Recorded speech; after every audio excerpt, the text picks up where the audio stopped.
नमस्कार दोस्तों, target with Kapil के इस ऑनलाइन प्लेटफॉर्म पर आपका स्वागत है और मैं हूं आपके साथ सन्नी यादव। तो आइए सामान्य अध्ययन के अंतर्गत अपने एक नए विषय की शुरुआत करते हैं जिसका नाम है भारतीय इतिहास। तो आज हम भारतीय इतिहास के विषय में अध्ययन करेंगे, समझेंगे कि भारतीय इतिहास आखिर है क्या चीज, इतिहास में हमें किन चीजों का अध्ययन करना है। ठीक है, तो आज एक प्रकार से इंट्रोडक्शन क्लास है, इसमें केवल हम आज जो इतिहास है उसके सिलेबस के विषय में समझेंगे और आखिर इतिहास में हमें पढ़ना क्या है। तो आइए शुरुआत करते हैं। तो सब्जेक्ट जो है हमारा सामान्य अध्ययन के अंतर्गत, तो जो सब्जेक्ट है, सब्जेक्ट का नाम है इतिहास। तो हमारा सब्जेक्ट होगा वो होगा हमारा इतिहास। तो आज केवल इतिहास के विषय में देखेंगे इतिहास आखिर है क्या और हमें इतिहास में क्या क्या चीजें पढ़नी है। तो सबसे पहले हम समझेंगे कि इतिहास में आखिर हमें पढ़ना क्या है। तो अगर इतिहास की बात करें, अगर इतिहास को एक परिभाषा के अंतर्गत बांधने की कोशिश करें तो इतिहास की परिभाषा ये बनेगी कि भूतकाल में घट चुकी महत्वपूर्ण घटनाओं का अध्ययन इतिहास है। भूतकाल में घट चुकी महत्वपूर्ण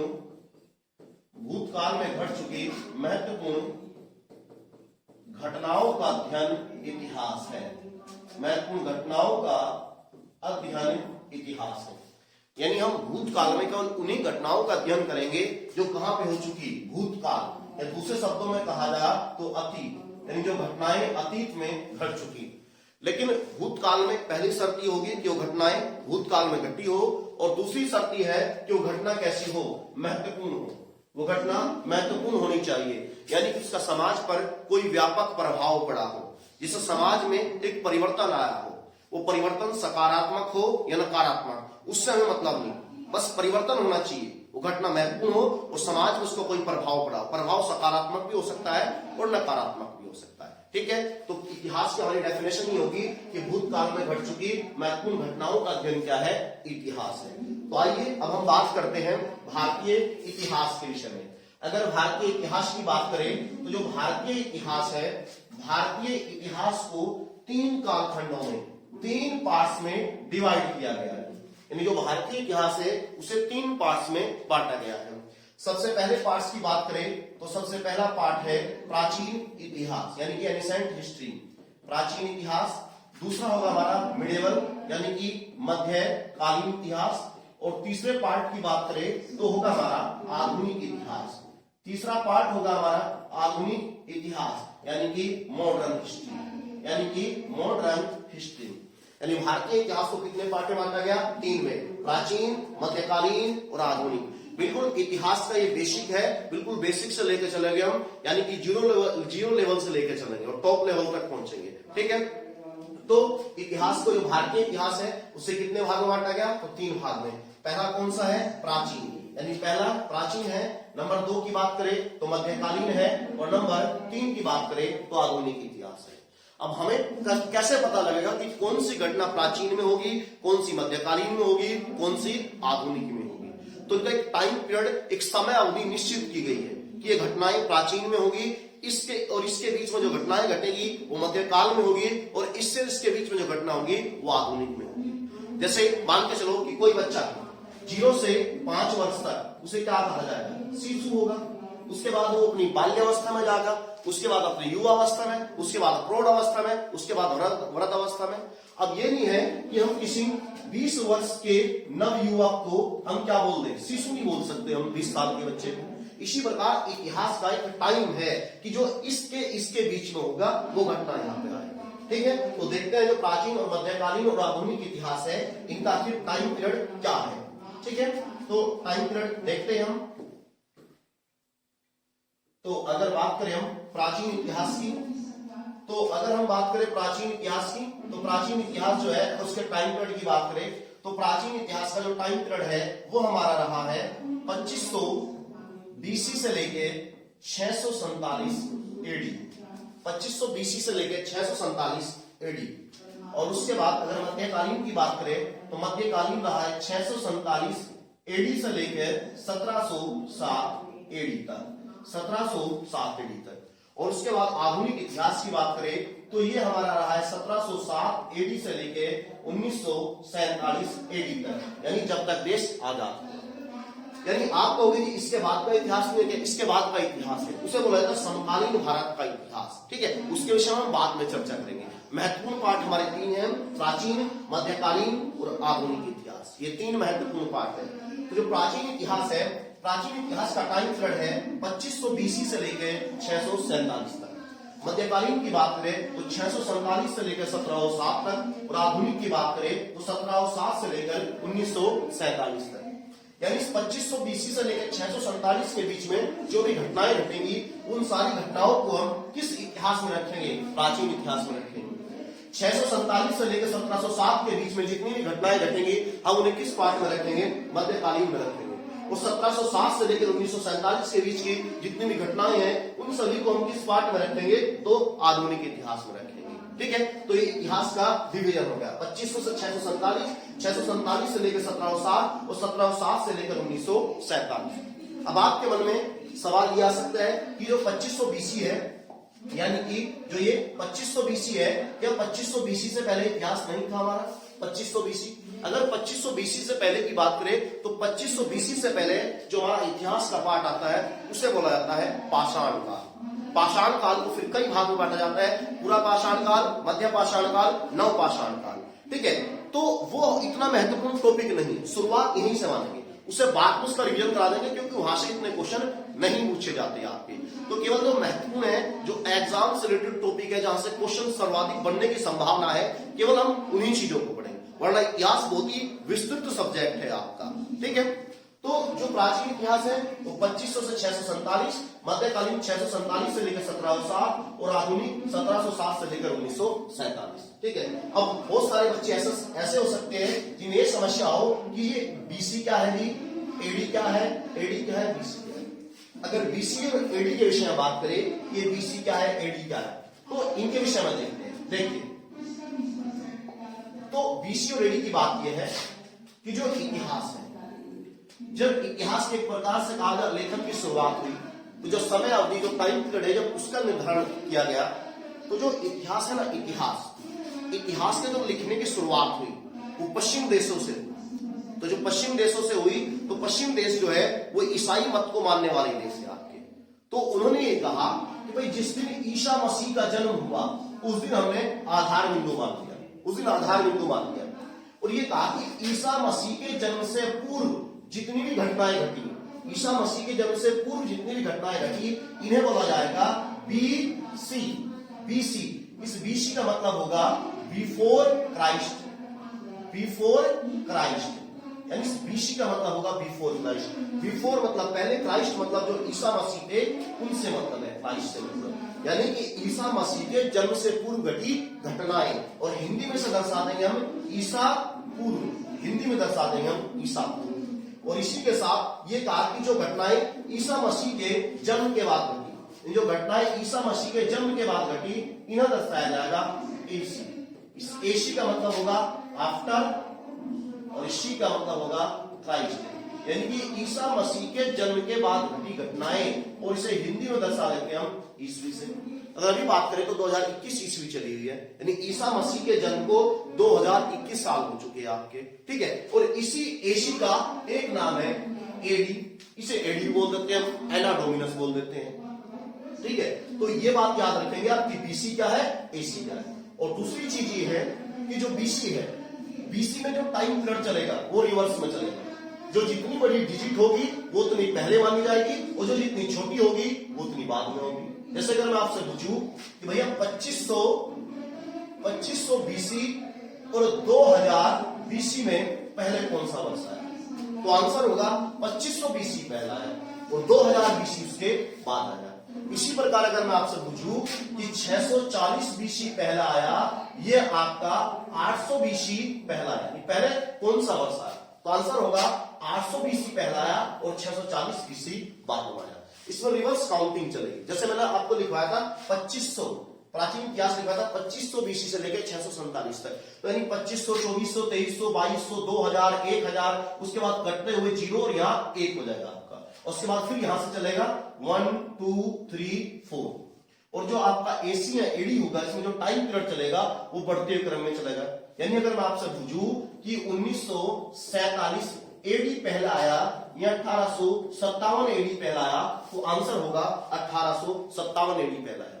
अगर इस एडी को हटा के मैं यहां पे अगर मान लो ये जो एडी है, ये जो आपका एडी है, इस एडी को यहां से मैंने हटा दिया, ठीक है, एडी को जो है यहां से हटा दिया और यहां पे एडी के स्थान पे जो है मैंने ये 1947 था और ये 1857 मैंने यहां पे कर दिया बीसी। अब जब एडी था ये तो आपने बताया कि पहले कौन सा आया, 1857 आया और 1947 बाद में आया, लेकिन जब मैंने एडी के स्थान पे कर दिया आपका बीसी, तो कौन सा वर्ष पहला है, तो आएगा आपका यानी कि 1947 बीसी पहले होगा और 1857 एडी 1857 जो बीसी है वो बाद में, ठीक है। तो ये बात याद रखेंगे क्योंकि इसको लेकर बच्चों में बहुत ज्यादा कंफ्यूजन होता है, बीसी और एडी को लेकर बहुत ज्यादा कंफ्यूजन होता है कि बीसी क्या है, एडी क्या है, पहले कौन सा वर्ष है, कौन सा बाद में। सिंपल सी बात रखो, जो बीसी है रिवर्स काउंटिंग, जो जितनी बड़ी चीज वो उतना पहले माना जाएगा और इसमें जो आपकी बढ़ते क्रम में चलेगी 1 2 3, ठीक है। इसमें मतलब काउंटिंग बिल्कुल अपने सीधे क्रम में चलेगी, इसमें उल्टे क्रम में चलेगी, ठीक है। तो ये इतिहास के विषय में कुछ चीजें थी आपकी। उसके बाद अगर बात करें जो इतिहास है, इतिहास का जो जनक है, इतिहास जो है, इतिहास का जो जनक है, इतिहास का जनक माना जाता है हेरोडोटस को माना जाता है। इतिहास का जनक कौन है, हेरोडोटस। और हेरोडोटस की प्रसिद्ध पुस्तक है जिसका नाम है हिस्टोरिका। जिसका नाम क्या है, हिस्टोरिका। यानी जो हेरोडोटस है, हेरोडोटस की पुस्तक का नाम क्या है, हिस्टोरिका है आपका, ठीक है। हेरोडोटस की पुस्तक क्या होगी, हिस्टोरिका होगी, ठीक है। तो चलो एक बार जो है आपका जो चीजें बताई एक बार उसका रिवीजन करा दो, उसके बाद आगे बढ़ते हैं। हमने शुरुआत की किसकी, इतिहास की। जब इतिहास की शुरुआत की तो हमने क्या कहा, इतिहास क्या है, भूतकाल में घट चुकी महत्वपूर्ण घटनाओं का अध्ययन क्या है, इतिहास है। केवल भूतकाल की घटनाओं का ही अध्ययन करेंगे और जो कैसी हो, महत्वपूर्ण हो, ठीक है। दूसरी बात, उसके बाद हमने बताया कि जो भारतीय इतिहास है वो कितने पार्ट में बटा हुआ है, 3, प्राचीन, मध्यकालीन और आधुनिक। इनका टाइम पीरियड बता दिया आपको कि 2500 बीसी से 647 से लेकर 1707 और 1707 से लेकर 1947 हो गया, ठीक है। उसके बाद फिर आगे चले तो ये आपको बीसी और एडी के बीच में डिफरेंस क्या था, बीसी और एडी का डिफरेंस बता दिया आपको, ठीक है। फिर उसके बाद अगर चले तो आपको बताया कि जो इतिहास है, इतिहास का जनक कौन था, वो हेरोडोटस था और इसकी पुस्तक का नाम क्या था, हिस्टोरिका था। यानी इसकी जो पुस्तक है उसका नाम क्या था, हिस्टोरिका था। तो आज हम बात करेंगे प्राचीन इतिहास की। आज हम बात करेंगे प्राचीन इतिहास की। जो प्राचीन इतिहास है, प्राचीन इतिहास, तो आपका जो प्राचीन इतिहास है, इस प्राचीन इतिहास को पढ़ाने से पहले जो प्राचीन इतिहास में जो महत्वपूर्ण टॉपिक है जो हमें पढ़ने हैं, एक प्रकार से कहा जाए तो सिलेबस है, वो टॉपिक मैं आज आपको लिखवाता हूं, फिर उन्हीं टॉपिकों के हिसाब से, क्रम के हिसाब से हम पढ़ते हुए चलेंगे, ठीक है। तो अगर बात करें जो प्राचीन इतिहास है, प्राचीन इतिहास में जो हमारा सबसे पहला जो टॉपिक होगा वो होगा सिंधु घाटी सभ्यता। कौन सा होगा, सिंधु घाटी सभ्यता। यानी कि हम सिंधु घाटी सभ्यता के विषय में पढ़ेंगे। आज केवल ये इतिहास की इंट्रोडक्शन क्लास है, ठीक है। तो केवल आपके बेस तैयार करने के लिए क्लास है आपका। यानी सबसे पहला हम इतिहास का हमारा टॉपिक क्या होगा, सिंधु घाटी सभ्यता। उसके बाद जब हम सिंधु घाटी सभ्यता पढ़ लेंगे तो उसके बाद हमारा जो नेक्स्ट टॉपिक होगा वो होगा हमारा वैदिक सभ्यता। यानी हम यहाँ पे वैदिक सभ्यता के विषय में पढ़ेंगे, वेद के विषय में पढ़ेंगे, पुराण के विषय में पढ़ेंगे, उपनिषद हो गया, ब्राह्मण ग्रंथ है, अरण्यक है आपका, स्मृति है, वेदांत है, उन सभी के विषय में यहाँ पे पढ़ेंगे, ठीक है।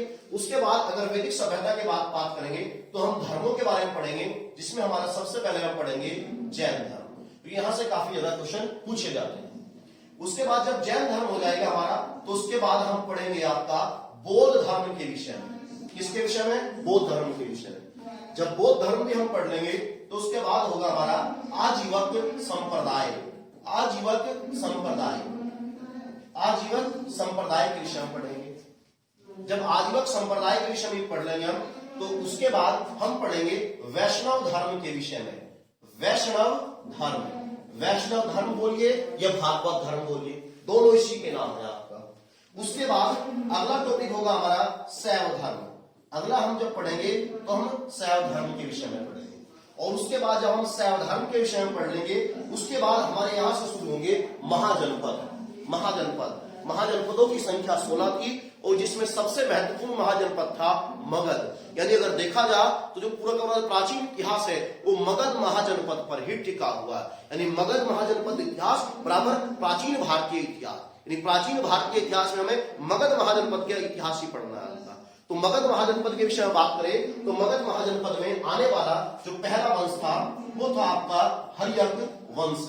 हर्यक वंश जिसे कि हम पितृहंता वंश भी कहते हैं आपका, ठीक है। हर्यक वंश के बाद अगर हम बात करेंगे, हमारा जो अगला टॉपिक होगा वो होगा हमारा शिशुनाग वंश। शिशुनाग वंश हम पढ़ेंगे शिशुनाग वंश के विषय में। और जब हम शिशुनाग वंश पढ़ लेंगे तो शिशुनाग के बाद हम पढ़ेंगे आपका नंद वंश। नंद वंश यह आपका टॉपिक है, यह आपका सिलेबस है, क्योंकि किसी भी सब्जेक्ट को पढ़ने से पहले आपको उसका सिलेबस पता होना चाहिए कि आखिर उस सब्जेक्ट के अंदर हमारे क्या टॉपिक है, हमें पढ़ना क्या है। भाई जब आपको सिलेबस ही नहीं पता होगा तो आप पढ़ोगे क्या। तो सबसे पहले तो आपको सिलेबस की जानकारी होनी चाहिए कि हमारे क्या टॉपिक हैं, कितने टॉपिक हो चुके और कितने टॉपिक बचे हुए हैं हमारे, ठीक है। तो नंद वंश जो हो जाएगा, तो नंद वंश के बाद हमारा नंबर 11 टॉपिक जो होगा, नंबर 11 पे हम पढ़ेंगे मौर्य वंश। नंबर 11 पे क्या पढ़ेंगे हम, मौर्य वंश पढ़ेंगे, ठीक है। उसके बाद नंबर 12 की बात करें तो मौर्य वंश के बाद हम पढ़ेंगे शुंग वंश के विषय में। मौर्य वंश के बाद हम पढ़ेंगे शुंग वंश के विषय में। और जब हम शुंग वंश के विषय में हम पढ़ लेंगे तो उसके बाद हमारा अगला वंश होगा कणव वंश होगा। उसके बाद जब हमारा कणव वंश हो जाएगा तो उसके बाद हमारा अगला वंश होगा सातवाहन वंश। अगला वंश होगा हमारा सातवाहन वंश। हम सातवाहन वंशों के विषय में पढ़ेंगे। और जब हम ये पढ़ेंगे तो आपको पता होना चाहिए कि ये मौर्य वंश था। मौर्य वंश से पहले भारत पे कुछ विदेशी आक्रमण हुए थे। अगर बात करें तो मौर्य वंश से पहले भारत पे 2 विदेशी आक्रमण हुए थे और एक आक्रमण मौर्य वंश के समय हुआ था। यानी अगर देखें तो मौर्य वंश से पहले लगभग अगर माना जाए तो 3 विदेशी आक्रमण हुए। तो हम यहाँ पे बात करेंगे विदेशी आक्रमण के विषय में। विदेशी आक्रमण के विषय में कि जो मौर्य वंश था उससे पहले लगभग 2 विदेशी आक्रमण हुए थे और एक विदेशी आक्रमण मौर्यों के समय हुआ था।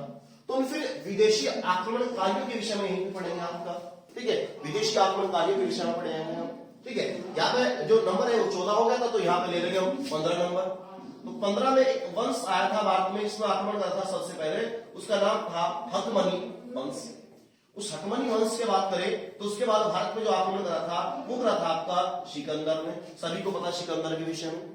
और सिकंदर के बाद अगर बात करें तो 17 नंबर पे होगा हमारा सेल्यूकस निकेटर। सेल्यूकस निकेटर का जो आक्रमण हुआ था वो चंद्रगुप्त मौर्य के समय हुआ था।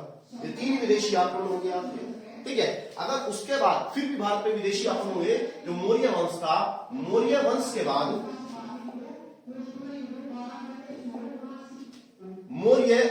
बाद भी भारत पे लगभग 4 विदेशी आक्रमण हुए जो प्रमुख थे। अगर उनकी बात करें तो वे आक्रमण थे, आक्रमणकारी याद रखने के लिए ISPK। तो आपको बोलिए ISPK क्या है तो भी बता देंगे आपको। नंबर 18, नंबर 19, नंबर 20 और नंबर 21। आई से बात करें तो इंडो ग्रीक। आई से बात करें तो इंडो ग्रीक, ठीक है। उसके बाद एस से अगर बात करें तो शक, एस से बात करें तो शक।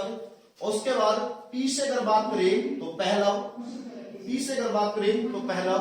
और के से अगर बात करें तो कुषाण, के से अगर बात करें तो कुषाण। ये 4 विदेशी आक्रमण हुए।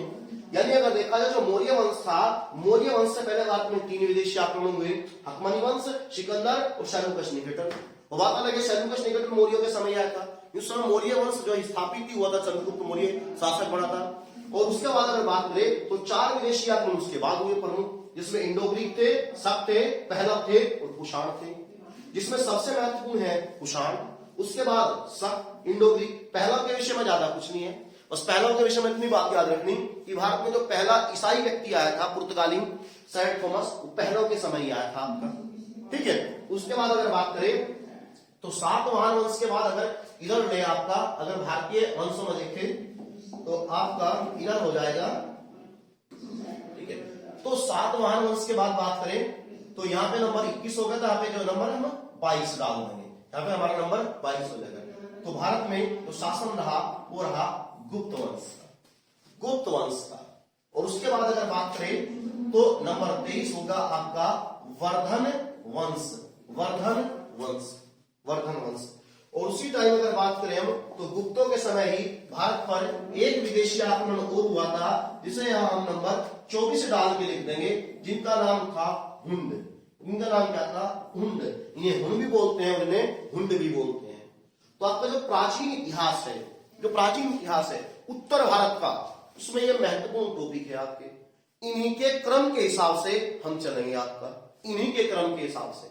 जब ये हमारे कंप्लीट हो जाएंगे तो उसके बाद फिर हम चलेंगे प्राचीन भारत में दक्षिण भारत के इतिहास में, जिसमें हमें पढ़ना है चेर वंश के विषय में। चेर है, पांड है, चोल है, संगम काल है, वाकाटक वंश है, चालुक्य है, चालुक्यों की 3 शाखाएं थी, राष्ट्रकूट वंश है, पल्लव वंश है।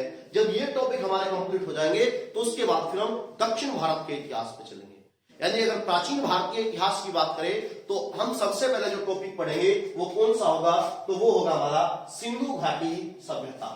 टॉपिक होगा सिंधु घाटी सभ्यता। तो आज जो है सबसे पहले हम जिस टॉपिक को पढ़ेंगे वो है सिंधु घाटी सभ्यता। तो आज सिंधु घाटी सभ्यता के विषय में जो बेसिक चीजें हैं उनको मैं बताता हूं, फिर आगे चलते, ठीक है। तो आज हम पढ़ेंगे सिंधु घाटी सभ्यता के विषय में, ठीक है।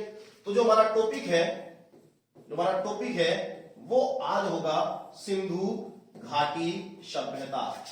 सिंधु घाटी सभ्यता, इंडस वैली सिविलाइजेशन, सिंधु घाटी सभ्यता। हम सिंधु घाटी सभ्यता के विषय में पढ़ेंगे। केवल हम उन्हीं बिंदुओं को देखेंगे जो एग्जाम की दृष्टि से महत्वपूर्ण है, जो एग्जाम की दृष्टि से महत्वपूर्ण है। आपको एकेडमिक नहीं पढ़ना, आपको इतिहास में एक्सपर्ट नहीं बनना, आपको केवल वो चीज देखनी है इतिहास में जो आपका सिलेक्शन होता है, वरना इतिहास बहुत ही विस्तृत सब्जेक्ट है। तो देखते हैं सिंधु घाटी सभ्यता के विषय में। तो सबसे पहले जो सिंधु घाटी सभ्यता है, सबसे पहले जो सिंधु घाटी सभ्यता है, तो सिंधु घाटी सभ्यता का टाइम पीरियड देखते हैं। जो सिंधु घाटी सभ्यता है आखिर उसका टाइम पीरियड क्या है? अगर सिंधु घाटी सभ्यता के टाइम पीरियड की बात करें तो सिंधु घाटी सभ्यता का टाइम पीरियड जो है वो है 2500 बीसी से लेके 1750 बीसी तक। जो सिंधु घाटी सभ्यता है उसका टाइम पीरियड है 2500 बीसी से लेके 1750। इसके टाइम पीरियड को लेके अलग अलग इतिहासकारों में मतभेद है। कुछ 2500 बीसी से 1750 मानते हैं, सर्वाधिक मान्यता इसी की, और कुछ इतिहासकार 2350 से लेके 1750 भी मानते हैं आपका, ठीक है। तो सर्वमान्य आपकी अधिकतर यही है कि 2500 बीसी से लेके 1750 बीसी। तो अब देखते हैं हम सिंधु घाटी सभ्यता। सबसे पहले ये जो सभ्यता है इसका नाम जो सिंधु घाटी सभ्यता पड़ा वो इस वजह से पड़ा है क्योंकि इसके जो अधिकतर शहर है, इसके जो अधिकतर शहर हैं वो सिंधु नदी के तट पर बसे हुए। इसके जो अधिकतर शहर हैं वो सिंधु नदी के तट पर बसे हुए हैं। तो इस वजह से इस सभ्यता का नाम सिंधु घाटी सभ्यता है। और इसी सभ्यता का एक नाम और है और वो है हड़प्पा सभ्यता। हड़प्पा सभ्यता, इसी का एक नाम और है और वो नाम है हड़प्पा सभ्यता। हड़प्पा सभ्यता इस वजह से है क्योंकि इस सिंधु घाटी सभ्यता में खोजा गया पहला शहर कौन सा था? हड़प्पा था। तो सिंधु घाटी सभ्यता में खोजा गया पहला शहर हड़प्पा था। तो इस वजह से सिंधु घाटी जो सभ्यता है उसका एक नाम हड़प्पा सभ्यता। तो आइए अब आगे देखते। जो सिंधु घाटी सभ्यता थी, सिंधु घाटी सभ्यता के विषय में सबसे पहले किसने बताया था? सिंधु घाटी सभ्यता के विषय में जो सबसे पहले जानकारी देने वाला व्यक्ति था, सिंधु घाटी सभ्यता के विषय में जो सबसे पहले जानकारी देने वाला व्यक्ति था, सर्वप्रथम जानकारी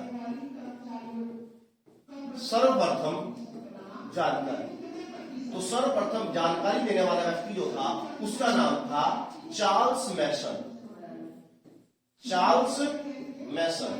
सिंधु घाटी सभ्यता के विषय में जो सबसे पहले जिस व्यक्ति ने बताया था उस व्यक्ति का नाम था चार्ल्स मैसन। चार्ल्स मैसन ने बताया कि यहाँ पे पृथ्वी के नीचे एक पूरी पूरी सभ्यता दबी हो सकती है। तो अगर आपसे पूछे कि सिंधु घाटी सभ्यता के विषय में सर्वप्रथम जानकारी देने वाला व्यक्ति कौन था, तो चार्ल्स मैसन। तो याद रखने का तरीका है, सबसे पहले किसने बताया? चार्ल्स मैसन। मैसन से शब्द एक मैसेज, तो क्या दिया? एक मैसेज दिया, एक संदेश दिया। ठीक है। उसके बाद अगर बात करें तो सिंधु घाटी सभ्यता का जो सर्वेक्षण करा, सिंधु घाटी सभ्यता का जो सर्वेक्षण करता था उस व्यक्ति का नाम था जॉन कनिंघम। John Cunningham.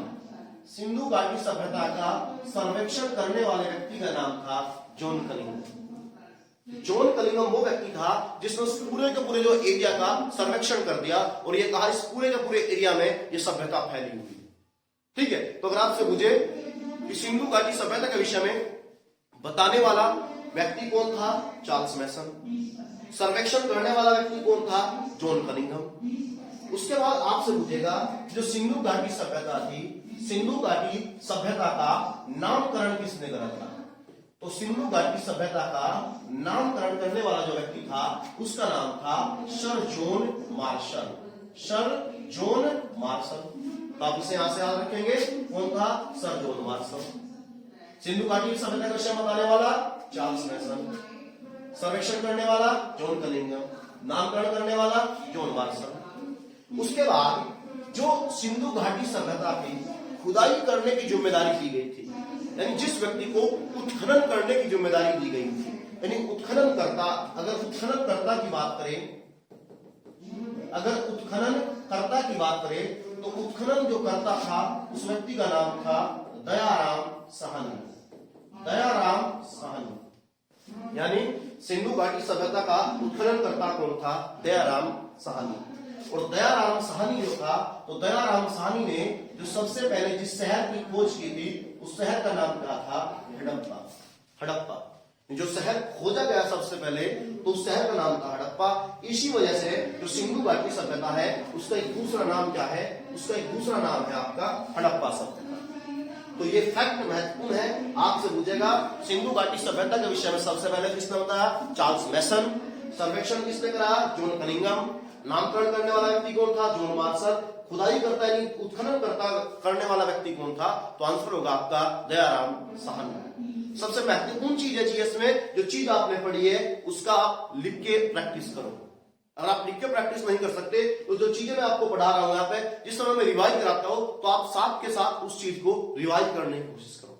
आप एकांत में अकेले बैठो और जैसे मैं चीज पूछ रहा कि सर्वप्रथम जानकारी किसने दी, तो चार्ल्स मैसन। अगर आप बोलोगे तो आपकी चीज याद होगी, लंबे समय तक याद रहेगी। सर्वेक्षण करता कौन था? John Cunningham.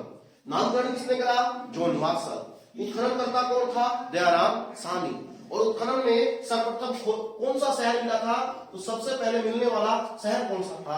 हड़प्पा था आपका। ठीक है, ये बात आप याद रखेंगे। उसके बाद अगर आगे चले हम, तो जो सिंधु घाटी सभ्यता थी, सिंधु घाटी सभ्यता में अगर इसके एक प्रकार से अगर हम बात करें कि उत्तरी बिंदु दक्षिणी बिंदु की अगर बात करें, ठीक है, तो जो सिंधु घाटी सभ्यता थी, तो सिंधु घाटी सभ्यता थी उसका जो आकार था, सिंधु घाटी सभ्यता का जो आकार था वो त्रिभुजाकार था। त्रिभुजाकार। ये भी क्वेश्चन कई बार पूछा गया कि सिंधु घाटी सभ्यता का आकार कैसा था? त्रिभुजाकार था। कहने का मतलब है एक दिशा में, अगर उस दिशा की बात करें तो पूर्व दिशा में सिंधु घाटी सभ्यता का ज्यादा फैलाव नहीं हुआ था। इस वजह से जब इसकी आकृति हम बनाते थे तो एक वो त्रिभुज के आकार की बनती थी। इस वजह से इस सिंधु घाटी सभ्यता की जो आकृति थी वो त्रिभुजाकार थी। ठीक है। उसके बाद अगर समाज की बात करें, तो अगर यहाँ के समाज की बात करें तो समाज जो था वो मात्र सत्तात्मक था। मात्र सत्तात्मक था। तो आपसे पूछेगा सिंधु घाटी सभ्यता का समाज कैसा था? तो मात्र सत्तात्मक था। आज का समाज कैसा है? पितृसत्तात्मक है। ठीक है। इसी प्रकार आप सातवाहन वंश के टाइम पीरियड में जब आप पढ़ोगे तो सातवाहन वंश का जो समाज था वो भी आपका मात्र सत्तात्मक था। वहां पे व्यक्ति को अपने नाम से पहले माता का नाम लिखना पड़ता था। जैसे सातवाहन वंश का एक प्रतापी शासक हुआ जीपीएस, उसका पूरा नाम था गौतमी पुत्र सतकर्णी, यानी जो गौतमी था उसकी माता का नाम था। इसी प्रकार एक शासक हुआ उसमें बीपीपी वशिष्ठी पुत्र पुल्लुमादी, यानी वशिष्ठी उसकी माता का नाम था। इसी प्रकार सिंधु घाटी सभ्यता भी कैसी थी, तो मातृ सत्तात्मक थी। ठीक है, यानी यहाँ का जो समाज था वो मातृ सत्तात्मक था। आकृति कैसी थी, तो आकृति त्रिभुजाकार थी। ठीक है, उसके बाद अगर बात करें तो सिंधु घाटी सभ्यता विश्व की पहली शहरी सभ्यता, विश्व की पहली शहरी सभ्यता, यानी सिंधु घाटी सभ्यता में जो अधिकतर जो मिले आपके वो शहर में। सभ्यताएं तो इससे प्राचीन भी थी। अगर बात करें मेसोपोटामिया की सभ्यता, सभ्यताएं बहुत थी, लेकिन वो जो सभ्यताएं थी वो ग्रामीण सभ्यता थी। तो विश्व की जो पहली शहरी सभ्यता थी तो वो कौन सी थी आपकी, सिंधु घाटी सभ्यता थी। समाज कैसा था, मातृ सत्तात्मक था। आकार कैसा था, त्रिभुजाकार। ठीक है, उसके अगर बात करें तो जो सिंधु घाटी सभ्यता थी, सिंधु घाटी सभ्यता, सिंधु घाटी सभ्यता के ये होगा आपका ईस्ट, इधर हो जाएगा वेस्ट, इधर होगा नॉर्थ और इधर होगा आपका साउथ। तो सिंधु घाटी सभ्यता का जो सबसे पूर्वी बिंदु था, तो सबसे पूर्वी बिंदु जो था वो था आपका आलमगीरपुर। आलमगीरपुर ये पड़ेगा उत्तर प्रदेश मेरठ, आलमगीर। और ये किस नदी के तट पे था, अगर नदी की बात करें तो जो नदी थी, नदी का नाम था हिंडन। यानी आलमगीरपुर जो है वो किस नदी के तट पे है, तो हिंडन नदी के तट पे है। ठीक है, उसके बाद अगर सबसे पश्चिमी बिंदु की बात करें और सिंधु घाटी सभ्यता का जो सबसे ज्यादा विस्तार हुआ था वो पश्चिमी दिशा में हुआ था। ठीक है, तो अगर सबसे पश्चिमी छोर की बात करें तो था आपका सुतकांगेडो, सुतकांगेडो। और ये किस नदी के तट पे है, तो ये आपका दाशक नदी के तट पे, दाशक नदी। उसके बाद अगर सबसे उत्तरी बिंदु की बात करें तो सिंधु घाटी सभ्यता का जो सबसे उत्तरी बिंदु था वो था आपका मांडा, ये आपका जम्मू कश्मीर में। और ये किस नदी के तट पे था, तो ये था आपका चिनाब नदी के तट पे। ये पड़ेगा आज आपके वर्तमान जम्मू कश्मीर। ये होगा आपका उत्तर प्रदेश में, यानी जो आलमगीरपुर। और सुतकांगेडोर की अगर बात करें तो ये है वर्तमान में आपका पाकिस्तान में। पाकिस्तान का एक प्रांत है जिसका नाम है बलूचिस्तान। और बलूचिस्तान में काफी लंबे समय से स्वतंत्रता की मांग चल रही है। बलूचिस्तान के जो लोग हैं उनकी मांग है कि हमें पाकिस्तान से अलग कर दिया जाए, यानी हमारा एक स्वतंत्र राष्ट्र होगा बलूचिस्तान। ठीक है, तो आप याद रखेंगे। उसके बाद अगर दक्षिणी की बात करें तो सबसे जो दक्षिणी बिंदु था वो था दयामाबाद।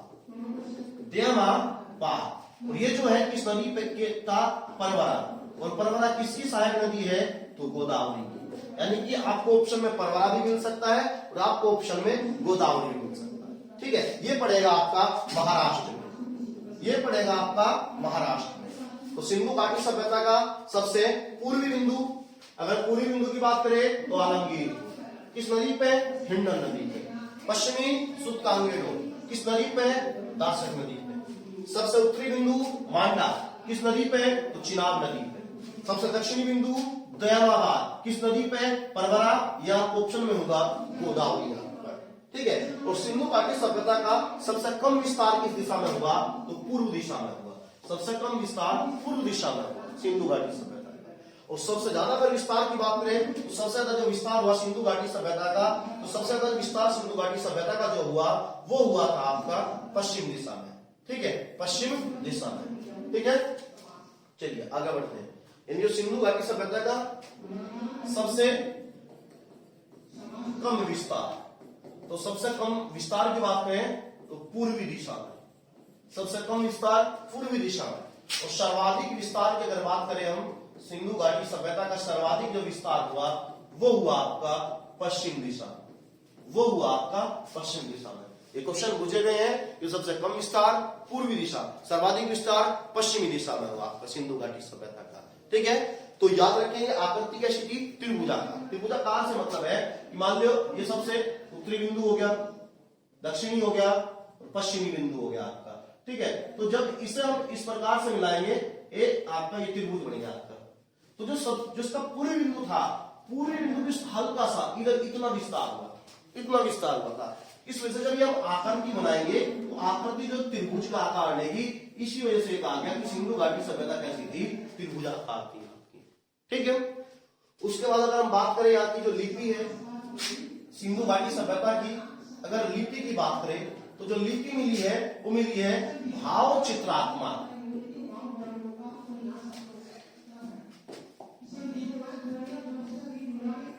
सिंधु घाटी सभ्यता की जो लिपि थी वो थी भाव चित्रात्मक, ठीक है, भाव चित्रात्मक। सिंधु घाटी सभ्यता की जो लिपि है वो है भाव चित्रात्मक,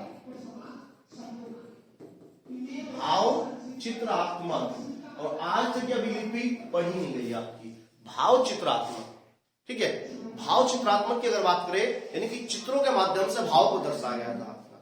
दूसरी अगर आपको दूसरी भाषा में अगर मैं समझाऊं तो आपका जो व्हाट्सएप है, जो व्हाट्सएप है, तो व्हाट्सएप के अंदर जो आपके इमोजी है, जो आपका व्हाट्सएप के अंदर इमोजी, तो अगर आप किसी व्यक्ति को इमोजी भेज रहे हो तो मान लो जैसे उसमें इमोजी कुछ इस प्रकार की है, ठीक है, कुछ एक इमोजी है, ठीक है, मुझे क्लियर नहीं पता, ठीक है, कुछ इमोजी ऐसे है आपका, तो आपने जब किसी व्यक्ति को ऐसे इमोजी भेजी तो उसका मतलब क्या, व्यक्ति प्रसन्न है। अगर इसी को आप ऐसे कर दोगे तो व्यक्ति क्या है, दुखी है, ठीक है। तो ये क्या है, आपने कुछ लिखा क्या उसे, आपने कुछ नहीं लिखा, लेकिन अगला व्यक्ति आपकी बात को समझ गया, तो ये है भाव चित्रात्मक, ठीक है। तो एक बार जितना कराया उसे रिवाइज करा दूं, फिर उसके बाद हम आज के लिए इतना रखेंगे। बाकी जो सिंधु घाटी सभ्यता का जो टॉपिक है ये कल कंप्लीट होगा, जो उसके महत्वपूर्ण से है।